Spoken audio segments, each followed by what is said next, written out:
So, with Halloween the game coming out on September 8th, 2026, I wanted to put this video together and start talking about what Gunmedia and illfonics can do to make sure that Halloween the game stays up, running, working, and actually stays around longer than any of their previous games. Friday, which the lawsuit happened, Predator Hunting Grounds, Ghostbusters The Spirit Unleashed, and Killer Clowns from Outer Space the game. Well, without further ado, let's get into it. So, okay, number one will be content. Maps, modes, players, like Laurie Strode's, people from the movies, etc. New weapons, new abilities, both for Michael and the humans. New ways to escape, maybe map environmentals to kind of keep the game fresh. And things of that nature. Because, see, dear viewer, the problem with these games always is, especially from Gunmedia or illfonic, is they always lack in the content department. Like Killer Clowns, for example, got 2 maps, that was it. No spaceship map and or mode, nothing else to that nature. So content is definitely a big one, because we don't want Halloween to essentially turn into a dried up desert with no content. Number 2. So okay, a beta and demo. The beta should happen in April and in June to give them at least 3 months, July, August, and September, to iron out any server issues, bugs, glitches, or exploits that are going to be found and used within the game, especially if they listen to their community and its people. It helps people get a taste for the gameplay, and it helps the developers actually be able to know the issues their games are having so they can actually fix the said issues. A demo will give people a taste of the game, and it could just be a demo that, Michael against bots, give people a little bit of heads up, maybe a little bit of practice. It's always something that I feel like these games need, so they can actually come out more polished and working better than they would if they didn't have the beta to start with. And now 3 is going to be keeping the game working. If you played an illfonics game or a Gunmedia game, you know what I'm talking about with this one. Their updates need to become more frequent. The way they handle the updates needs to become better. They need to get better at making sure the bugs in their games get fixed, the glitches, the exploits, the cheating, and everything else as a whole.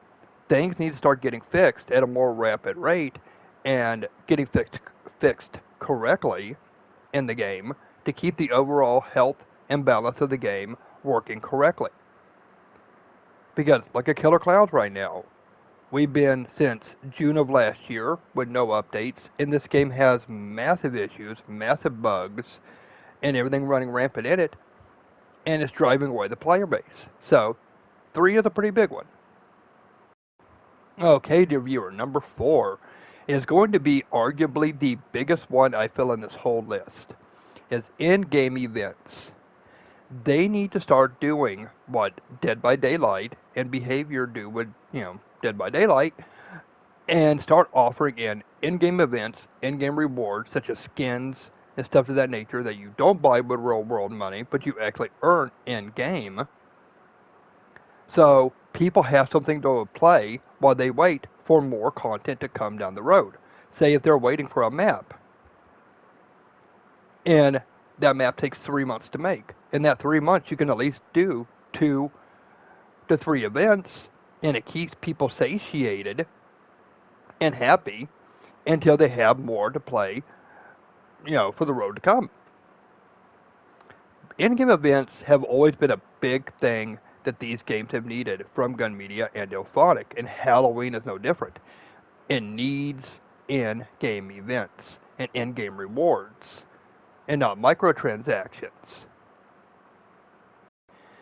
Okay, and number 5, staying with the game. What this means is, with the updates, the content, and not getting a year to 6 months in, and dropping the game, to move to something different. Look, sure, There's a limit to how far you could take these games, sure, but half the time, Predator Hunting Grounds was not fully utilized or seen to its fullest potential. Neither was Ghostbusters: The Spirit Unleashed. Neither was Killer Clowns from Outer Space. Neither was Texas Chainsaw Massacre. None of these games were utilized to their fullest potential, but they were dropped like they were to move to another game to do the exact same thing to the next. And I don't want that same thing to happen with Halloween the game. It's the reason why I'm making this video at the point that I am. We're in February, almost the end of it. I want to give these people enough time to maybe see this, get to thinking, and being like, hey, this guy's right. Because this whole list here is exactly what Halloween the game needs to survive. Sure, it could have more rage quitting penalties, in-game chat penalties, or bans for people who want to be hurling racial slurs and cursing and just being overly all toxic. Say the first time you get a day, 2 days, 3 days, and if you keep going, you get a month. Where you can play the game, you just can't talk in the chat. Because that would be a quality of life changes. The rage quitting penalties need to happen because it would help with the lifespan of the game. It would help with the overall toxicity of the game because so many people use the rage quitting and the lack thereof of penalties to be able to troll in these games. They've done it since Friday the 13th, the game. So, it's no different here. They did it with Texas, arguably in a negative light or way. But Halloween, if they do it and do it right, it could be a benefit to the game instead of hurting the said game. It needs it, and it should have it. I want these games to do better. It's the reason why I'm making this video. I made this list, and yeah, I've always wanted these games to do better, but lessons need to be learned so these games can do better. So they don't just keep being the same thing over and over and over again, and I have to keep making the same video over and over and over again, just with a different game.